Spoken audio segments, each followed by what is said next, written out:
to me, anybody raised in Western society or raised in our culture could use some psychedelic medicine. Somebody might disagree with that, but that's just my stance on it. I believe everybody can use some psychedelics in one form or another, because everybody, like I said, everybody has faced the domestication that is unavoidable being born into Western society, right? All of your thoughts are pumped into your head from the time you're little, and they're not always all your thoughts. They're just telling you what you should be. And the psychedelics take those thoughts and say, no, all these things that you thought you should be, this is what you are. And then when you can figure out who you are and know yourself, that's when you can build from a powerful place and build the life that you want, while at the same time affecting the people around you in a positive way.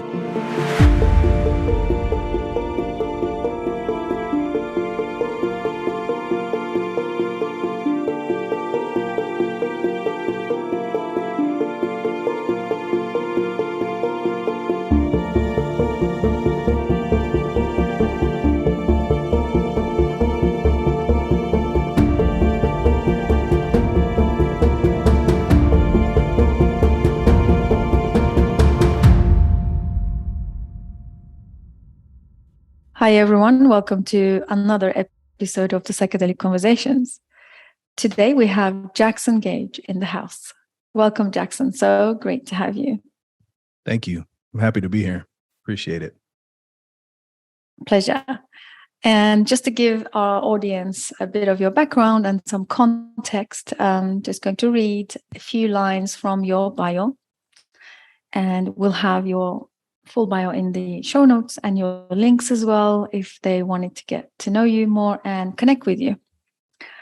So Jackson, you are a podcast host as well, and you're a retired police officer. You joined the force when you're around 24 in the same neighborhood, and you worked as a police officer for many years, experiencing high stress events and lots of, disturbing crime situations, and ended up with a PTSD from what I understand, then was told to just retire, which then led you into the holistic healing space, and you managed to work through this on your own with the holistic modalities. Yes. This is wonderful. And just for our guests to hear it from you, what brings you to, apart from, having high stress job, what was that moment when you decided to come into the psychedelic space, at least to seek them as your healing modality? Okay. It's been kind of a lifelong journey that led into psychedelics. Like you said, I was a cop for 10 years in probably one of the most violent cities in California. And that definitely takes a toll on you. So I went into that kind of from a personal growth standpoint. When I was 24, I thought, well, this is going to be difficult. So let me try this, because I've always been trying to face my fears and become I would say ever since I was 13 or 14, I've been into personal growth and facing my fears, and being a cop was something that I thought would turn me into a more confident person. So I did it, and it led me on this crazy journey of, violence and death and chasing down really hardcore criminals. And, you see things that you don't want to see. And, excuse me. Sorry. And so, when they told me I had to retire, it's one of those things where, you build this career for 10 years and you have a whole network of friends and family, and the title, the material world power title that comes with a young man being a cop. And that at that time, that meant something to me. And for them to tell me it was time to retire, I knew inside that it was, but at the same time, it's kind of like, well, what am I going to do now? This has been my life. Everybody I know is related to this career, and now it's time to go. So that was during that time, that transitional time, I was deciding whether or not, because you don't have to take the retirement.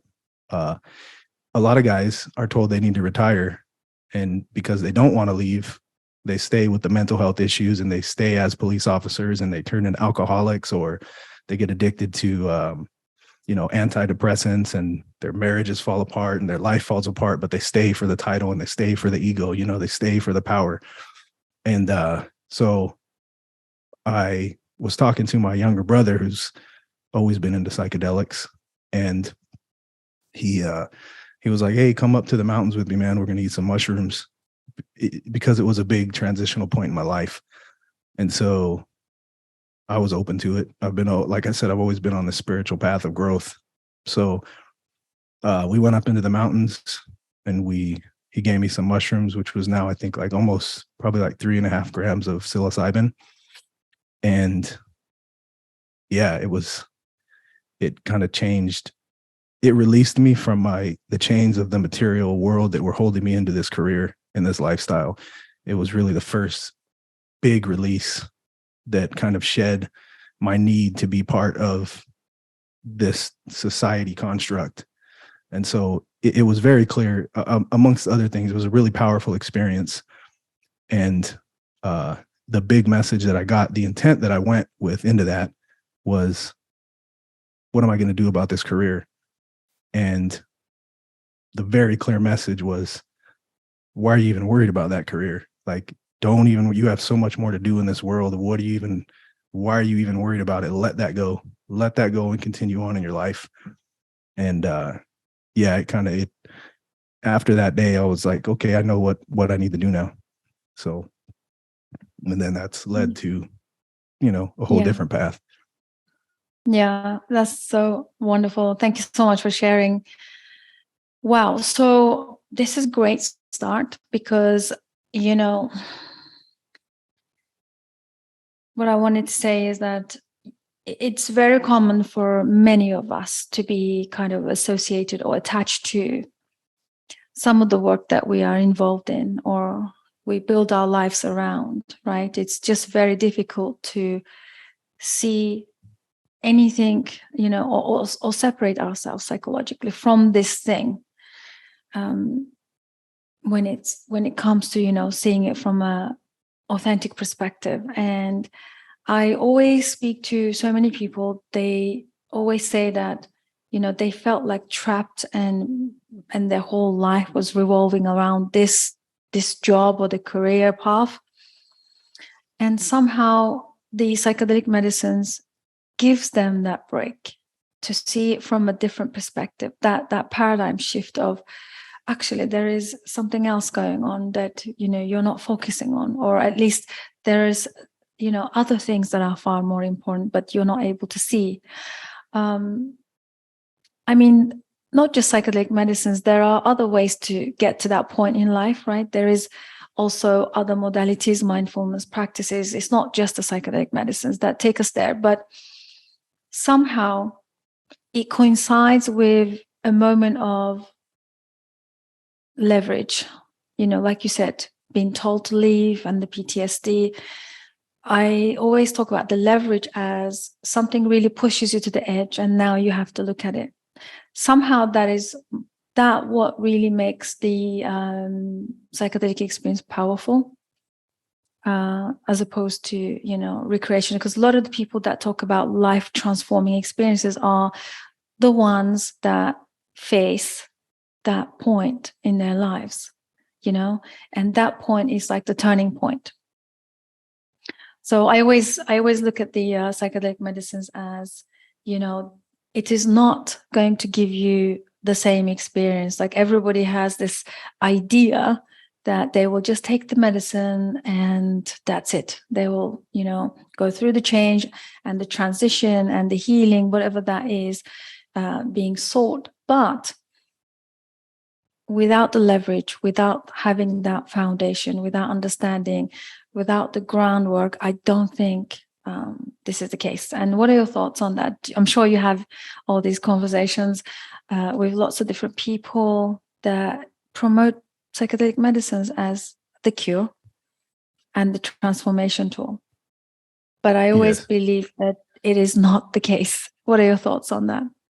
Yeah, that's I have this conversation. A good friend of mine and a co-host of one of my podcasts. He's a mindset coach, and he's really passionate about it.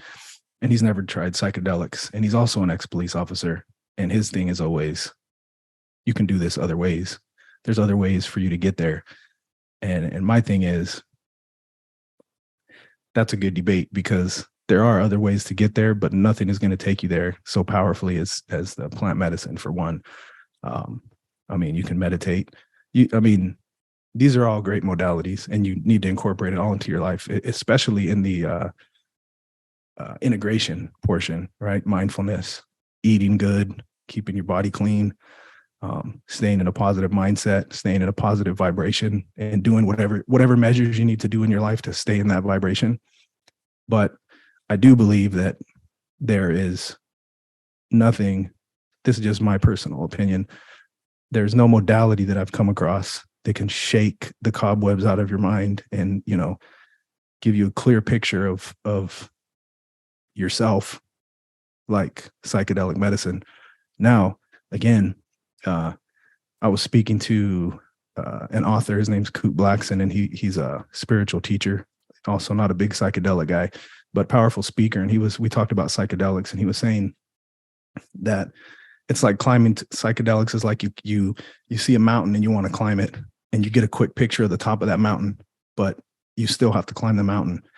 And that's what the psychedelics will do. They'll give you a clear picture of your whatever intent that you're going for, whatever you need to see. It gives you what you need. So take the medicine, you get what you need, and then you go back into your life. But that's where the work starts. The work starts after you get the picture. It doesn't just cure you. It doesn't just give you, it's not the magical cure, for sure, but it is the magical visionary tool that'll show you what you need to work on. And then you do the work. And the work can take years. You can have one psychedelic trip and work on that integration for the rest of your life, So, but I love that. Yeah. Mm-hmm. I love that. This is also something that we'll continue to talk and bring it to our awareness, in our community. My understanding is that psychedelic medicines, they show us where to start, and then the entire work is then on you in whatever means that for each person. And I always believe also the environment, the support around you, the ecosystem, and accountability. It's always been the key, for me anyway, in my personal journey, and also what we provide in our own community here in the UK. The accountability piece has been the magical part, because it's easier to fall back or lose the motivation, or there is this, one of my favorite quotes is that knowing is not doing. So even though we can get the clear picture, to actually actualize that, what is it that you need to do, it's going to take a lot of time, effort, and work, commitment, and accountability always brings that force. When you're accountable, it's easier. I think you understand that coming from a discipline, like martial arts and things like that, I think. So if any of these pieces are missing, then psychedelic medicine experience can be another thing that you keep going for. It's not about sitting in an ayahuasca ceremony for 3 years, purging your guts out. It's about taking the lessons and applying. That is the critical part, right? That's like how do you close the gap? Because right now, with the psychedelic renaissance really kind of forcefully coming in, so many people are rushing to take more medicines. And then there is a massive gap between actualizing all of those lessons learned in the sessions. And the gap is kind of widening. The way that I see it is like the gap is kind of growing bigger and bigger. And people continue to rush back to have more and more medicine. What are your thoughts on that? I mean, what would you say, or how did you at least come to actualizing that vision, that clear picture, and then bring it home, bring it to your life? First, I wanted to say that I think that if you're like the work that you and Gerardo Urias, the author of Taking Back My Mind, The work that you guys do is super important, in the integration process, working with people after they have their experience. If from this point forward, like any psychedelics that I would do for the most part would be with somebody who I can work with throughout, to really do the work, because it can be a confusing process. And, even the integration, as far as the first mushroom experience that I had, that I was telling you about, that one was very clear to me. The answer came from the, infinite wisdom, the knowledge that was all around me just poured into my head. This is the answer. Boom, clear. Okay, retire and keep moving forward. That was clear. It came to me. But I've also had experiences where it's not so clear, but it's still very powerful. And then the time afterward, you're having a hard time figuring it out, especially if you're not working with anybody. My ayahuasca experience was very, very strong. Like, it was a tough one. And I learned a general lesson from it, but the application into my life I'm still figuring it out. And that was 3 or 4 years ago. I'm still trying to figure out, what did this mean? Although I've seen my life change after that experience organically, so that means that somehow it changed me, because, if your life is changing, you're changing, or your life is a reflection of your inner state, right? So, but I would say that it's highly recommended, at least for me, who's had some of these experiences, to work with somebody who can help you figure out what happened in your trip and how to apply it to your life, instead of just trying to fumble through it and figure it out over time, which I think can work too. But it can be difficult to figure some of these things out if you don't have someone who's kind of skilled at it and kind of speaks that language. So I don't know. What do you think about that? Yeah, no, I do. I really agree with you on that. And through my, experience with the podcast and connecting with so many different people, I have met a handful of people that are really, really strong in the field, and they have incredible wisdom in interpreting the experiences and also understanding what we're dealing with.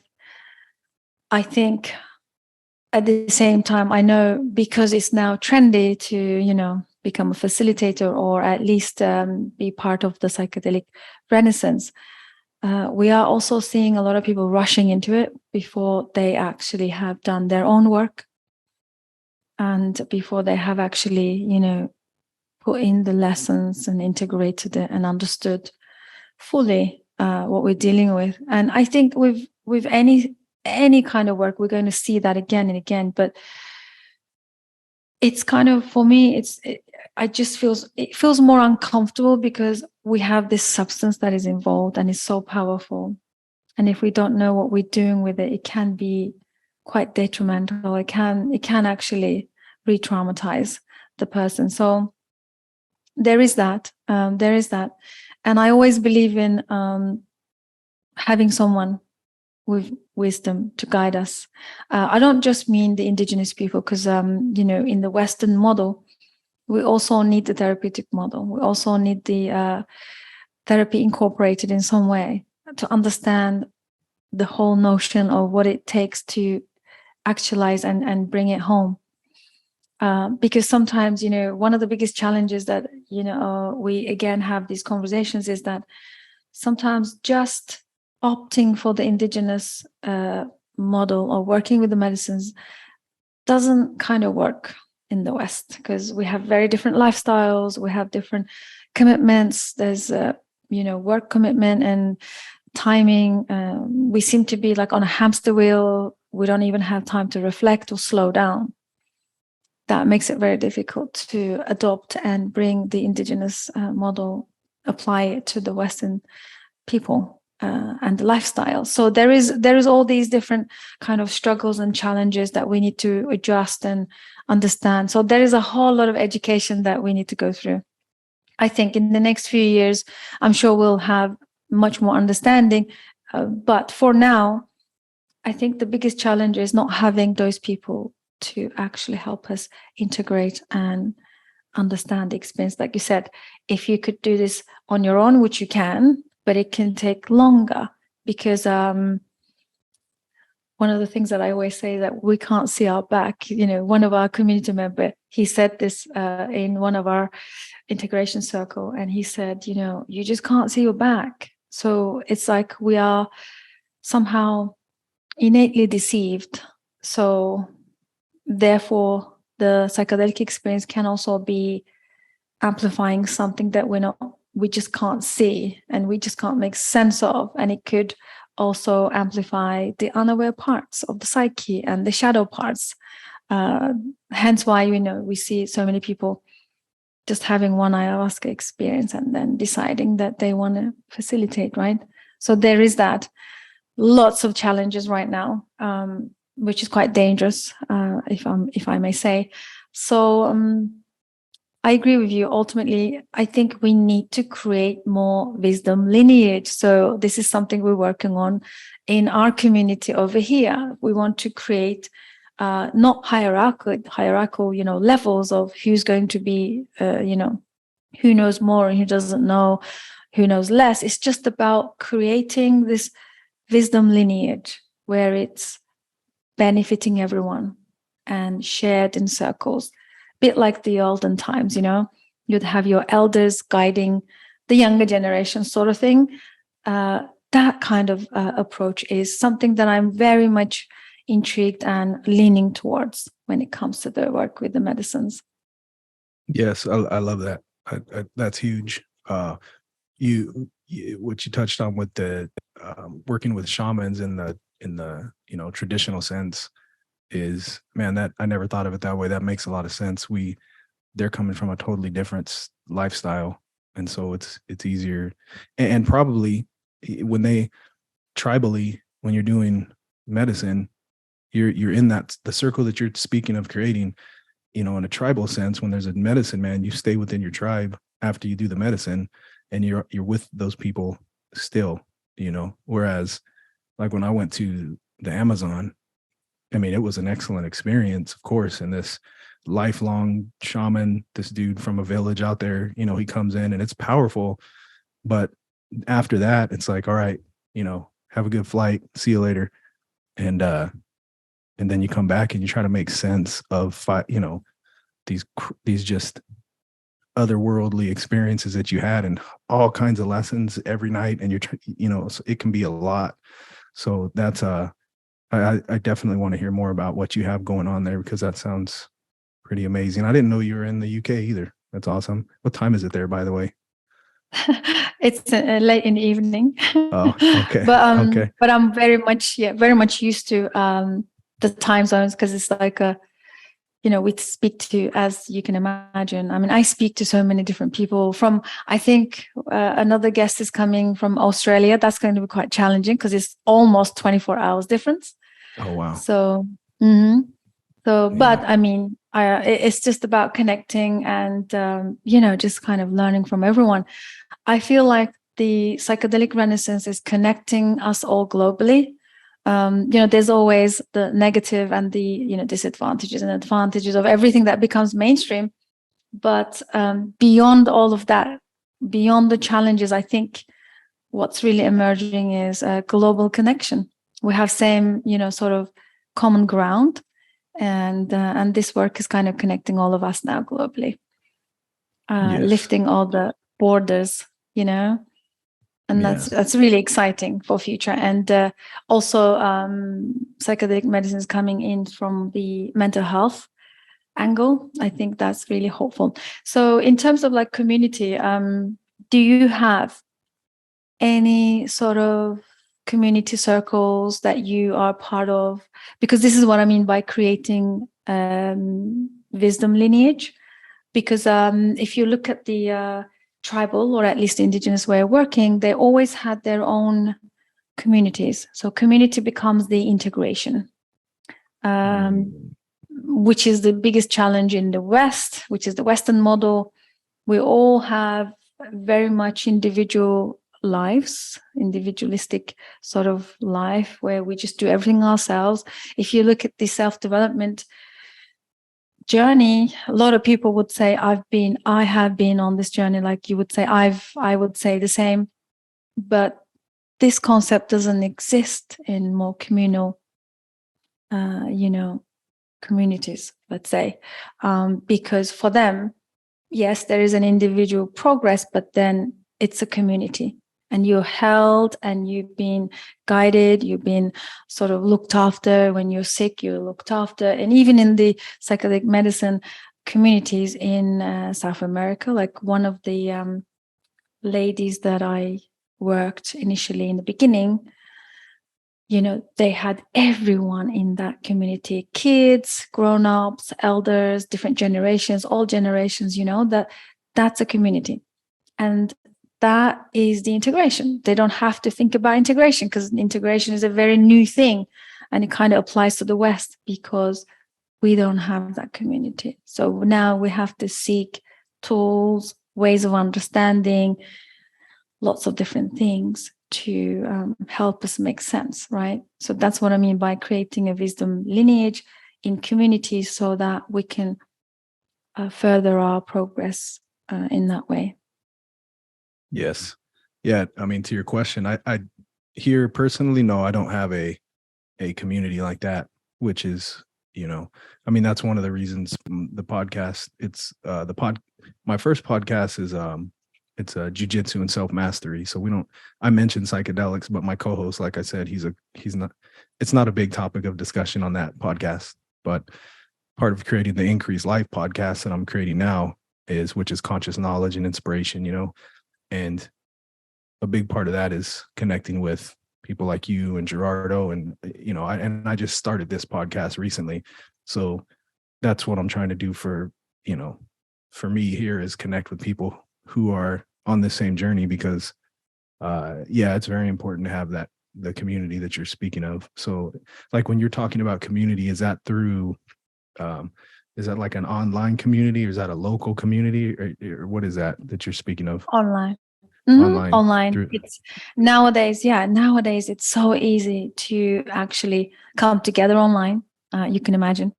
By the way, I just want to acknowledge that what you're doing is so important, and especially coming from your background, being a retired police officer.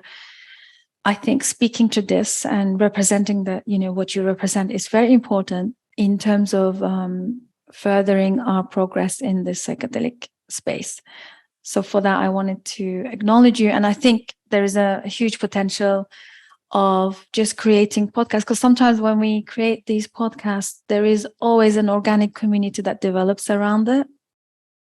And that's just so organic and so beautiful. I think for you especially, I can just imagine, I mean, probably I can't comprehend, but how many police officers retired out there, not specifically, they don't have to be from your background, but imagine so many of them suffering in silence because of the experiences they had and what they've seen, and the depression and the PTSD, for example, right?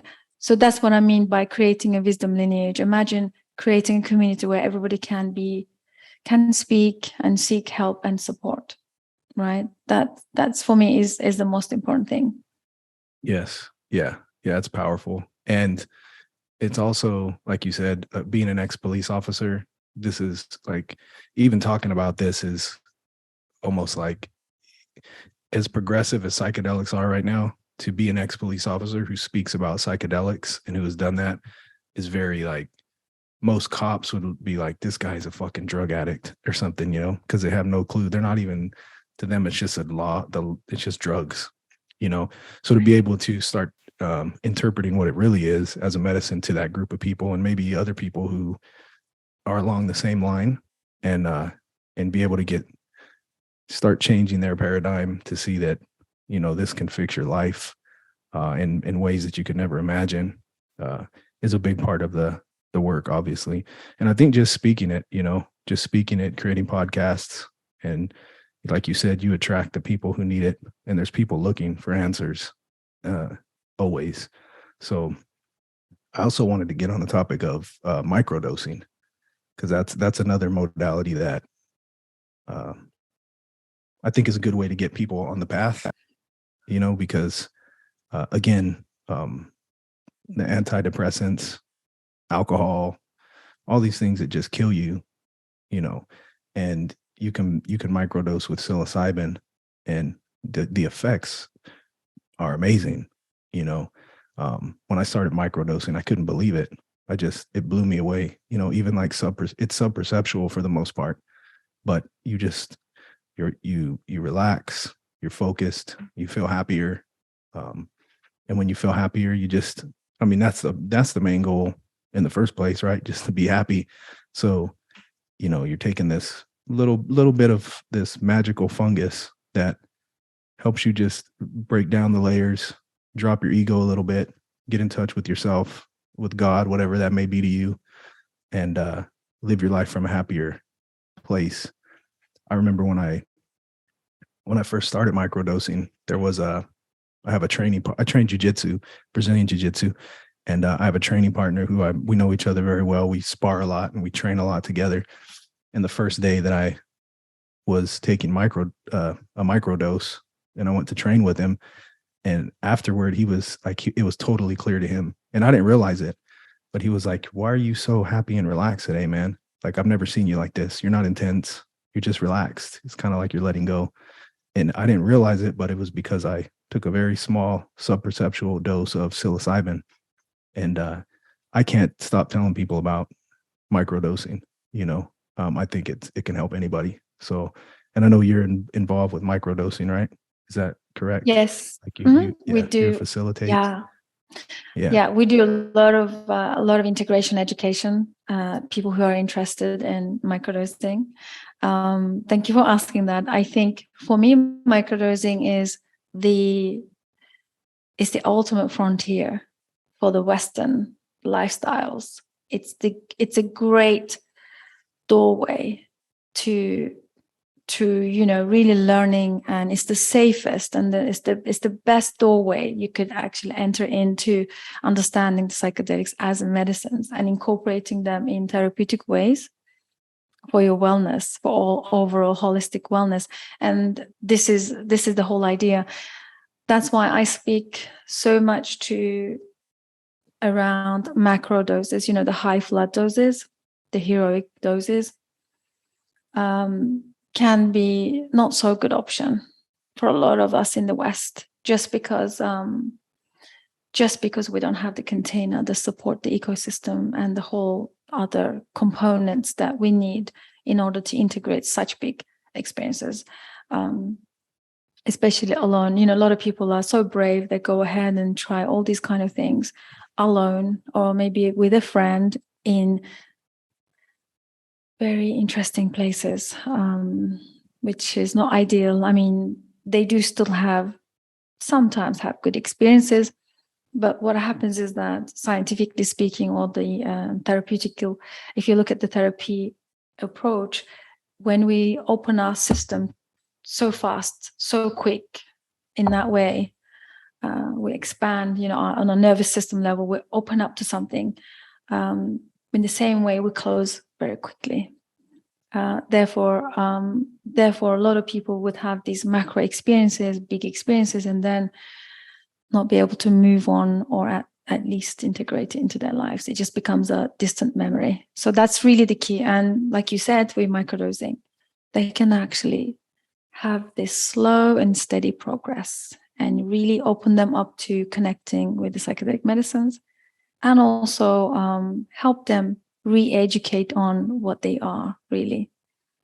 I love what you said earlier about, because so well, the entire, the police, being a police, and, this is so contradictory to what do you know what I mean? Like you said, they would not understand this, and they would class as drugs and so on. So one of my passion is that to bring so much more education. One of the reasons, the podcast is here is because of that. I think it's time for us to really dig in and understand what's been lost since the revolution, since the 50s, and try and understand them and try and educate ourselves, re-educate, because one of my biggest challenges always about re-educating people who have had experiences in the past when they were young, recreational purposes, and they have this deep association to the psychedelic medicines as drugs and no benefits. This is just something you do to get high or escape, right? So I think having you here today is very important for us, because you can be the voice and also to share your experiences. I think a lot of people will come around and start to listen, especially with the level of research and studies are now being done and undertaken. I think we're heading towards maybe in the next few years, probably see a lot more legalization or at least decriminalization. So for that reason, I think you're very important in the position that you are right now. And if you don't mind me asking, what does it feel like? I mean, just give us a bit of a clear picture of someone, having a PTSD, because PTSD is very prevalent right now. I think a lot of people, our audience probably will listen and probably have an idea, because the most common conversations are happening now is around veterans, right? Veterans and helping them, soldiers, right? But I think there is a whole uncovered, or at least there is a whole nother world out there that are, police officers, which are in a similar position that we don't really talk much about, right? And I think this is a good time to talk about, because you've seen it firsthand. What is it like to be living in those conditions and continually facing adverse events on a daily basis? Like, what does that do to your system, to your mental health, right? Oh yeah, it's that's a good question. Thank you for asking. Yeah, as far as what it does, I mean, just for a little before I get into that, just so the listener knows, 10 years working in a really violent city where we have a lot of gangs, a lot of shootings, a lot of stabbings every day. And I was part of tactical teams and violent response teams. I didn't just do normal patrol, like writing tickets or whatever. I was actually like in the thick of the worst things every night. And so, you see things, first of all, and you deal with things that no person should ever have to deal with on a nightly basis. And this is your career, and, the death, you see the abuse, I won't go all the way into it, but I mean, I've seen friends that I worked with, went to the academy with, get shot, get killed, and you realize in the society as well, the way that it's structured, and, just wearing that uniform into life, the majority of people, what I experienced, especially where I was working, is you could have the biggest heart in the world. Everyone you speak to just doesn't like you. They hate you because you're wearing a police uniform, and that in itself wears on you every day. You're like, you start thinking to yourself, what am I even doing? Why am I serving when it's not being appreciated? And, but it was a good adventure, but it's the type of thing where when you leave your house and you drive to work, this is like, they've done studies or whatever. And you, as a cop, when you leave your house, your heart rate already goes way up as you head to work, because, you're going into, you might not come home that night, and that happens every day. So you're constantly facing these stressful situations. And, you do that year after year, and it wears on you. And so for me, the way that PTSD showed up in my life was, for one, the major factor was really bad depression, and then like a hyper focus and a hyper vigilance, maybe, and like very intense energy that affected the people around me, but I didn't realize I was becoming so intense. And it's, the sad part is, like we were talking about, that because of the stigma around plant medicine that can help these people, Instead, what happens is most of these guys become alcoholics, or they always get prescribed antidepressants, and these things become addictive. I had a buddy who was an ex. He also retired with PTSD, and he got addicted to these antidepressants. And he was so addicted to them that when they took him off, he was having thoughts of, he told me he wouldn't do it, but he was like, man, when they took me off of those, I was thinking of like robbing the pharmacy. Like I wanted to go rob the pharmacy to get more, because he couldn't shake whatever it was. I don't know much about the pharmaceuticals, but he was addicted, and yeah, it wears you down over time for sure. So, and that's why I speak about this stuff, freely. And I used to, when I first retired, especially when you're part of this network, right, of when you live that lifestyle as a cop or whatever career you're in, but especially as a cop, every step you take is watched. And so you feel very like you're part of this group, and you feel very judged, because everything is reputation, right? And they tell you that from the time you're retired. Don't ruin your reputation, because then you won't progress. So it was very hard at first to speak about these things, but I retired in 2014. So over time, I'm to the point now where like I don't mind at all. I know the power that it has to just speaking authentically, even minus the psychedelics, speaking your truth authentically to the world, is that liberates people in itself, because in our society, it's becoming harder and harder to speak your truth and, to say what's on your mind, because you're so worried about what the world is going to think about you, and I think definitely with psychedelics, you start breaking down those layers, and you're able to, just be yourself and authentically become who you are, connect with your true self, which allows you to walk through the world in a happier space, and I mean, because it ultimately, I think that's what most people want, right? Freedom to be who they are, and freedom from the chains, the mental chains that we're, domesticated with from the time we're small, that society kind of puts on us. So I would say psychedelics is a key to the chains that we are bound by mentally, for sure. That kind of got way off of the topic of PTSD, but yeah. No, it just makes sense because it's part of, your journey. And also, it's kind of just hearing you talk about just wearing the uniform itself.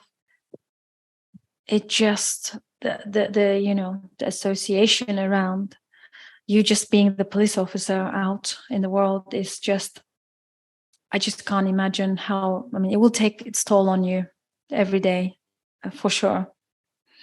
It's heavy. So do you think there is hope, especially in the sectors like police, force with the uniform? Look at the situation now with the clinical model. Lots of the doctors and clinicians and psychotherapists are jumping on board, embracing to learn and to facilitate or use this as a modality in their clinics and in their work, in their therapy. So that's kind of happening already. So do you have any hopes maybe in the future that the rest of the world will come in and accept this as the medicine, for healing, for well-being, for whatever reason? Because it doesn't have to be just healing. That's another thing. Lots of people kind of had enough, and I get sometimes people messaging saying, what this whole healing thing is just like so boring now, let's move on. So it doesn't have to be, right? It's just about like you said, centering and continually. For me, they can also work for centering and keep a check on yourself and your authenticity and your coherence, and to be coherent and aligned, with yourself. I think that they can play a role. It doesn't have to be just healing, right? Because sometimes that can be a whole negative thing for a lot of people.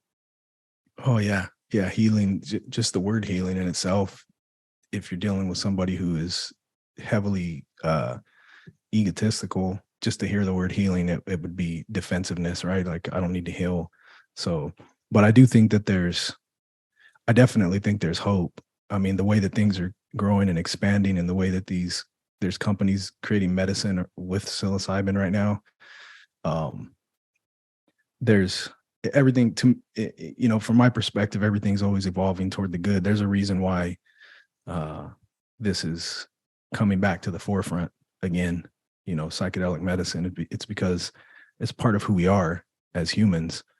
And to fight who we are, you're fighting against, there's a Deepak Chopra quote, and he says, this moment is as it should be because the entire universe is as it should be. If you struggle against this moment, you're struggling against the entire universe. And to struggle against what is futile. The psychedelics are part of who we are. And, they're here to heal humanity. That medicine is here to help humans heal so that we can continue on as humans, and to fight against that. You can go ahead and fight against it, but you're just going to struggle with yourself. I think that, to me, anybody raised in Western society or raised in our culture could use some psychedelic medicine. Somebody might disagree with that, but that's just my stance on it. I believe everybody can use some psychedelics in one form or another, because everybody, like I said, everybody has faced the domestication that is, unavoidable being born into Western society, right? All of your thoughts are pumped into your head from the time you're little, and they're not always all your thoughts. They're just telling you what you should be. And the psychedelics take those thoughts and say, no, all these things that you thought you should be, this is what you are. And then when you can figure out who you are and know yourself, that's when you can build from a powerful place and build the life that you want, while at the same time affecting the people around you in a positive way. And so, yeah, I definitely think there's hope. And even within the whole police sector, that may take longer, but once these things become legal medicines, then it's going to be hard to avoid it. So these mushrooms are going to find their way into all the places they need to find their way, I think it's pretty powerful to see how this medicine has reemerged regardless of the laws and regardless of the way it's been the propaganda has been pushed against it all these years. And here it is again, worldwide, probably the biggest push that it's had so far. And that's because the earth is, to me, the earth is healing itself, and we are not more powerful than that. So we can't stop the power of the earth healing itself, and it's going to be here. So you might as well accept it, and if you're a police officer and you're listening to this, it's not drugs, it's a medicine, research it, look into it a little more, watch some documentaries, figure out how you can heal yourself. But the thing about it is, I think if a lot of police officers started using psychedelics, they may not want to be police officers anymore. So, because all of a sudden you see all these, you see at least I did, you see very clearly the confines and the structures and the system and the chains that society creates, right? That is really not, it's just an illusion. And then you're like, wait a minute, I'm kind of part of this system that isn't real. So why do I even want to do this? And that's what made me, that message there is what made me leave police work for sure. That clear message that I got. But there's definitely hope. There's no stopping the goodness. Everything is evolving for the good. I love that. I like what you said about the earth is trying to heal itself. The planet Earth is trying to heal itself. There is inside joke that we talk about a lot. Have you heard of this before? About psychedelics are cultivating us humans. Did you hear it? It's so powerful because if you listen to like Dennis McKenna or some of these people in the leading positions, Paul Stamets has a video saying mushrooms can save you from yourself. I think there is always this humor around how psychedelics are really coming in now strong, and it's like we just need to get out of the way. And there is a reason for this, because simultaneously the world is going through shift. A lot of people are kind of being confronted. We are now entered into post-pandemic reality. It's the realm of, confrontation right now. Everything is kind of dissolving, changing fast. So no, there is no, for me, no surprise. These medicines are coming strong again. And they have an agenda, of course, when they are used in the right context. They just want us to get our stuff together and be a good human for ourselves, for the planet, for the environment, for the communities, for everyone. So I'm with you on that one. And we've, of course, in some cases, I guess when it comes to like a police sector or something like that, I guess legalization is going to help, because some people are so interested in, it will change their mind once it's like legalized in some parts and sort of therapeutically, at least through the mental health, and starts becoming a prescription medicine. Like Australia is already doing it now. If you heard of it, Australia is now providing psilocybin on prescription. It's legalized. I think it was last month or a couple months ago. It is the first country in the world to do this, surprisingly. I thought it would be US, but I know some parts of the US already doing a lot. And then maybe hopefully UK can follow suit, but we'll see. Wow, I didn't know that. That's amazing. Mm-hmm. Yeah, wow. Australia, yeah, they are now. Yeah, the first country to be legalizing psilocybin on prescription. It's incredible, actually. It's huge. Interesting. What was that Paul Stamets quote that you said a minute ago? He has a video, actually. You might be able to find it. I think our listeners will enjoy it. He's got a video, it's quite an old video, and he talks about mushrooms will save you from yourself. Yes. And that I wanted to tie it with what you said, because we've been bombarded with all these psychological layers of programming and cultural and, societal, lots of conditioning. I guess that's what kind of he means by it can save you from yourself, because if we're not careful and if we're not self-aware, it can be quite detrimental, right? It can be a very brief and painful life if we don't wake up to it. So yes, 100%. I love that quote. Save you from yourself. Yeah, that's in a lot of ways. I mean, that's true in a lot of ways. Even like if you do, now I know if I'm gonna do a trip, or you go to do ayahuasca, you have to get yourself into a healthy place. You should get yourself into a healthy place prior as best you can. You should start eating better. You start don't put garbage into your body. Get yourself into a positive place mentally, before going into these trips. And just that in itself is, I mean, if I have to become a better person just to use this medicine, just to use it, it's saving me from myself, and then when you take it and it shows you the things that nobody wants to look at a lot of the time, all the past traumas and whatnot that are hidden down there that we avoid, or that we don't even know are there.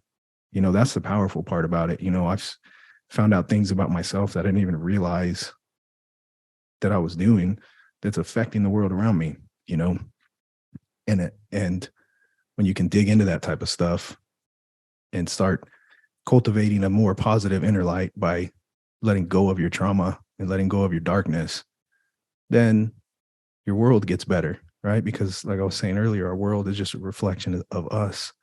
So as we work on those things within us, our world gets better, So yeah, they're saving us from ourselves for sure. Powerful and medicine. And there's a good call from you, actually. This is something, again, I'm passionate about talking again and again. It's not about jumping in and taking the medicine. It's about preparing, like what you said. Start eating better. Start preparing yourself. Just be ready. That preparation is incredibly important. There is another video I drop a lot of videos and quotes, by the way, because you don't know me, but this is my favorite thing to do. And there is another one, a video from James Fadiman, Dr. James Fadiman, and he said in his lecture, he says, it's not that you take the psychedelic and then become smarter. It's about, you're already, you have a lot of groundwork. You've done so much. You've cultivated a lot of the groundwork first, and then you take psychedelic medicines to amplify what there is. I think this is exactly what they are. It's not about, if you have this toxic relationship and, again, it can be used to pull you out of there. But initially, I think now we're coming to understanding that we need to prepare. And I spoke to another guest from a indigenous lineage, and he said when he traveled to South America and he was kind of living with an indigenous community, the shaman or the facilitator of the medicine, ayahuasca it was, he didn't let him take it. He had to do so many other things. Months went past. He had to do so much before he was allowed to sit down and take the medicine. There's so much he had to do. He had to do a bit of labor. There was, he was deliberately put under some pressure, and there was some sort of breaking the ego through different modalities, and then the medicine, because we know what happens when someone is completely self-unaware, and then the ego defenses are so strong, and then what happens when they take the medicine, that gets amplified. So there is a real wisdom here that prepare and then take the medicine. So that was a good call. Thanks for that. I think this is what we need to speak of more, I think. Yes. That's a couple things come up when you mention that. One is prepare and then take the medicine. It's just the medicine teaching you always be prepared. Don't prepare just for the medicine, but whatever you would prepare for the medicine, it's teaching you take those same preparations into life, because ultimately we're preparing for death. So on your way to death, as a macro of psychedelics, what they're teaching you is prepare for that surrender. Prepare now. Whatever you would do to prepare for a trip, prepare for death that way as well. And you can walk your whole journey that way. So I wish I would have known, as far as what you explained there, as far as my when I did my ayahuasca trip. Well, I did 5 nights, but one of them was a really big one the first night, and I wasn't prepared. And so, which in itself is I still learn from it. I still learn to be prepared, because that was the most difficult night of my life, and it was because, like you said, the ego's defenses came up, and I was battling myself for like 7 hours of just terror. And that was because I wasn't prepared. But a big lesson from that is prepare, take better care of yourself, get your vibration up, let go of the things you don't need to have in your life, surround yourself with more positive people, eat better, keep your vibration high, whatever that means from a holistic standpoint, and then take the medicine, but from you talking, that was very clear about preparing. That was a powerful lesson for me, because I just thought of preparing. We should constantly be preparing, for our surrender, for our last surrender, So yeah, powerful stuff. It is. Thank you for sharing that. Thank you. That's really important. I hear so many stories from different people. I actually heard from I think it was another member of our community. He said he had no idea, because, growing up in the West, it's very different, right? Very different lifestyle. It's difficult to understand this whole thing, tradition especially. And I think it was him that said he turned up in Peru to this center, and they were going to take ayahuasca. It was like a week-long ayahuasca retreat. And he just showed up and he sat there, and then he said, I was so arrogant. I was so rude. And I told the facilitator, so when do we get high? Like that. Mm-hmm. Yeah. But of course, he had a very difficult night, so he paid for it that way. But it was the most humbling experience after when he went through the experience. But lucky enough, the retreat center was a really quality one. So they kind of looked after him, and then the whole process of integration was done really well, luckily. I can just imagine, my heart goes out to those people who desperately go out to these retreats and then get re-traumatized. Again, this is another harm reduction topic that I cover a lot in these conversations, that the desperate need to drink medicine or take medicine.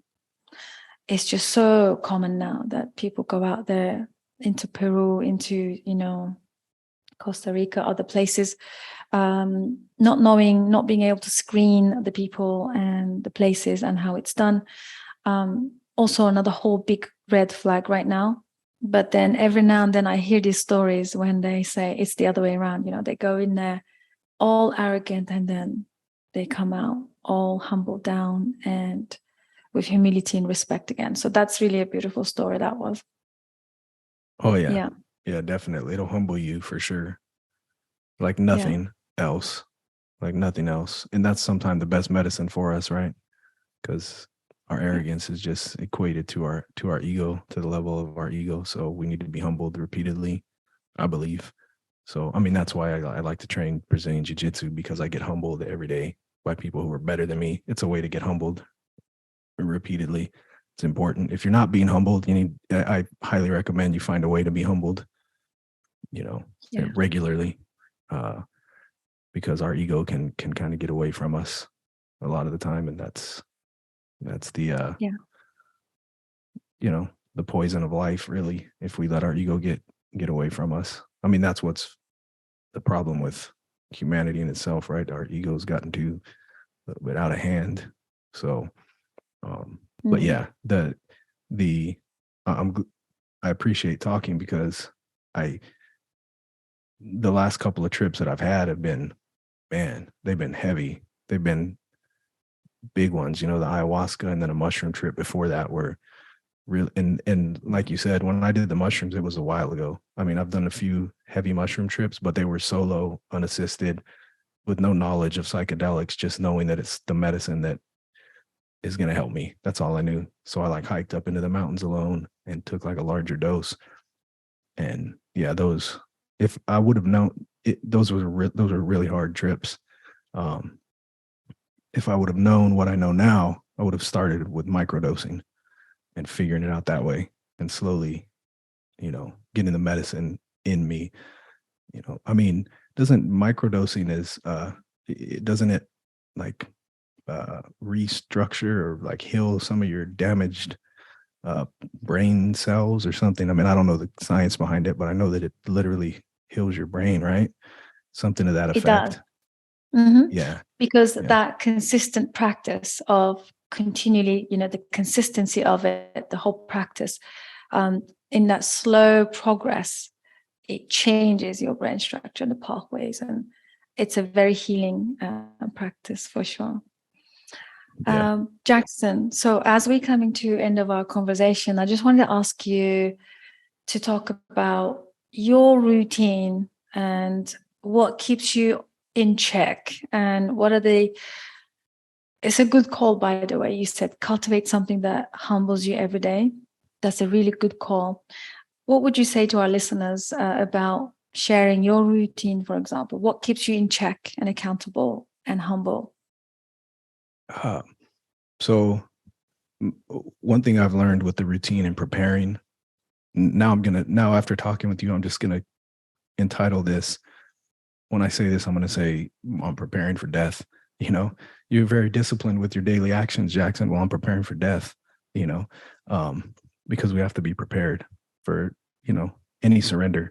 But for me, I've had to be to help dissipate the depression that comes with PTSD and just depression in general. There's a lot of high percentage of people battle depression for many different reasons, mainly because they're not living the life that they really want to, that's true to themselves. I would say that's the main reason. But for me to stay in a good state and keep my energy where I want it, it's daily discipline of, I have my whole supplement routine that I do not miss. I supplement with many things, a lot of mushrooms. I just like lion's mane and reishi and chaga in my coffee every day. And I don't miss. I wake up, supplements, and then walking and getting sunlight. Very important. Keep your vibration high, getting outside. And that I can't miss on that either. I got to get my 10,000 steps outside every day. I'll go on a couple walks. And I do that specifically to stay at a high vibration, to stay happy. And I mean, there's exercise, huge movement, I like to lift weights or do yoga, hot yoga. These things are important to me. So throughout the week, I have to go lift weights. I have to sweat. The sauna is a big one. If you have access to a sauna, if you can get in there, 3 or 4 times a week, I try to do it every day if I can, get 30 or 40 minutes in a sauna, and you just come out feeling amazing, in a really good state mentally. And really that's what it's about. It's about, you can't just magically get into a positive mind state and for me at least, and stay there forever. It's something you have to work at. It's like pumping water from a well. You got to keep pumping it for the water to keep coming. And it's a lifelong process. It's a preparation, and if that's the true success of life, is cultivating the true treasure of life, which is inner peace. So if you want inner peace, it's something that we have to work at. You have to dedicate yourself to your inner peace. And also a big one for me has been Brazilian Jiu-Jitsu. So, and that's for male listeners, female listeners. I can't propagate that enough. Like that has been huge for my life. I tell everybody about jiu-jitsu and psychedelics, amongst other things, but those 2 things right there, because jiu-jitsu is just another form of, it's a daily, you're sparring 100%, but you're not hitting each other. It's grappling. So you're just submitting and you tap when you're done, or when someone gets you, but you get to get humbled on a daily basis by that. So that's huge for me. And yeah, I mean, I started a podcast on that topic because I think it's so important, which is one of my podcasts. It's called Soul Rollers. And that one's, I host with a mindset coach. And we talk about jiu-jitsu and life and self-mastery every week. So if you're interested in jiu-jitsu, you got to check out that podcast. But for me, it's like I said, if you want to keep your inner light and your inner peace, you got to work at it.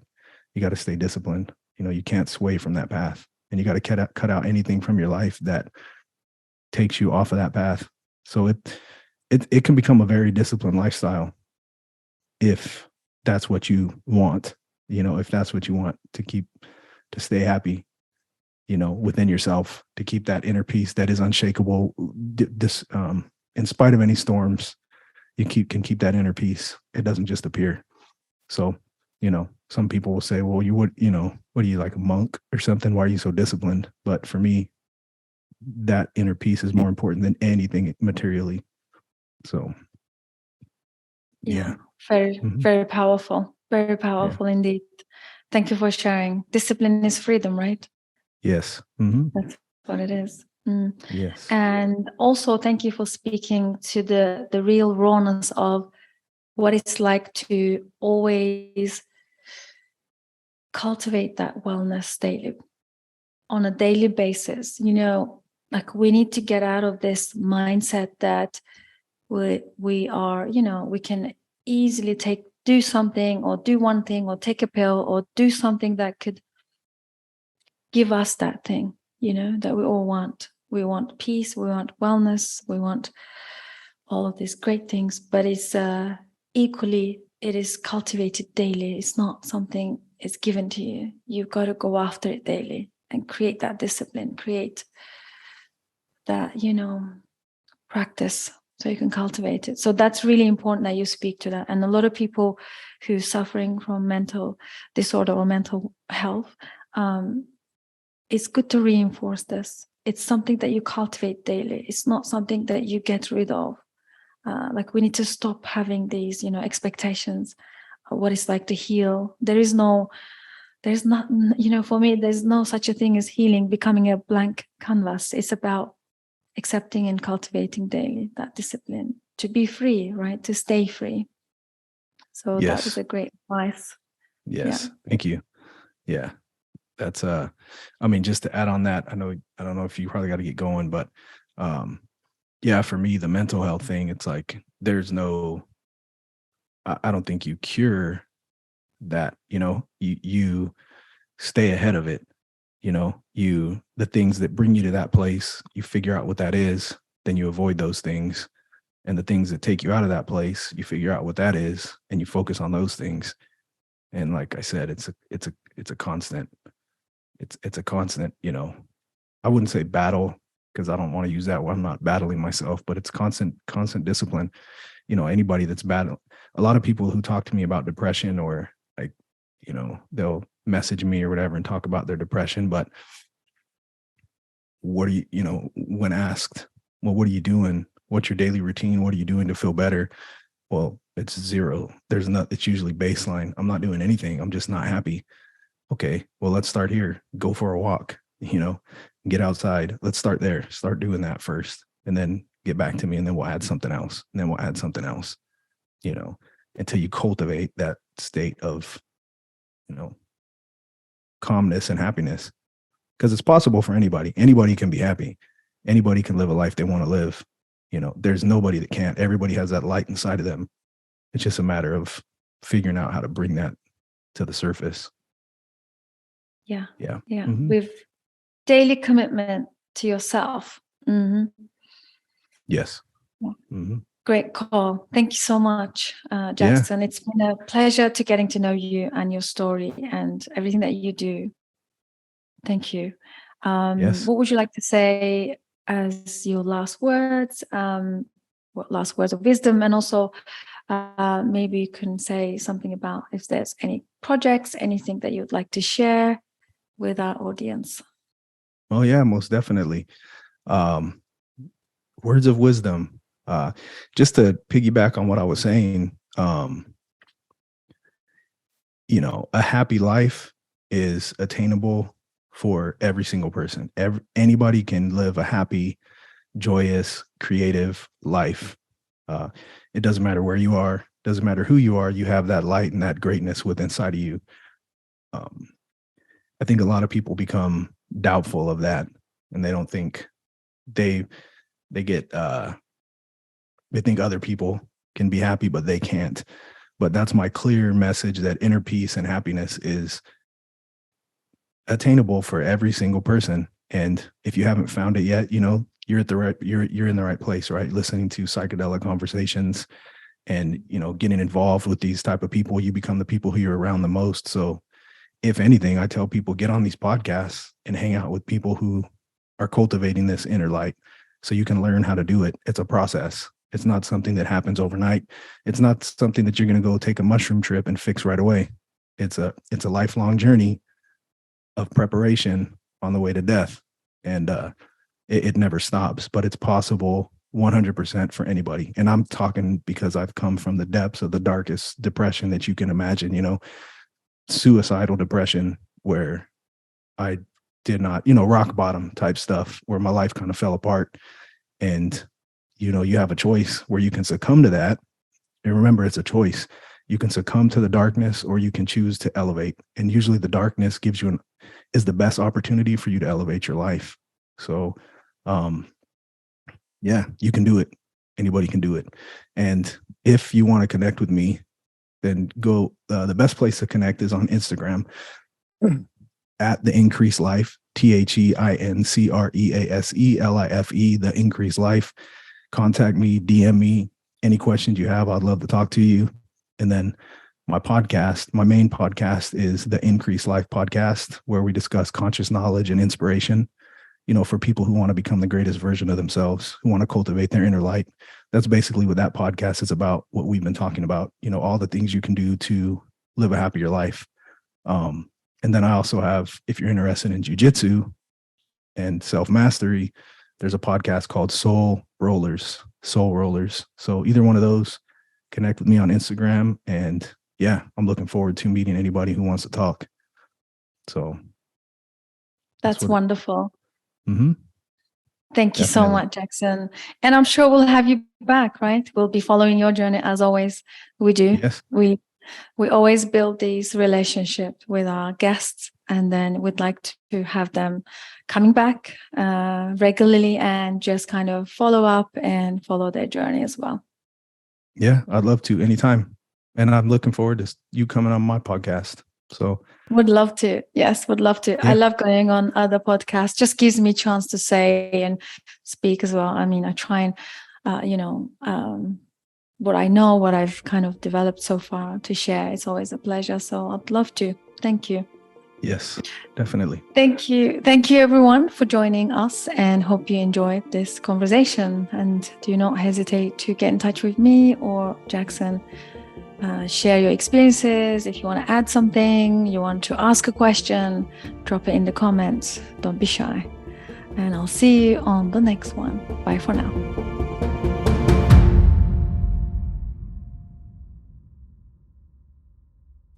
Thank you so much for joining us. Psychedelic Conversations podcast is designed to educate, inform, and expand awareness. For more information, please head over to psychedelicconversations.com.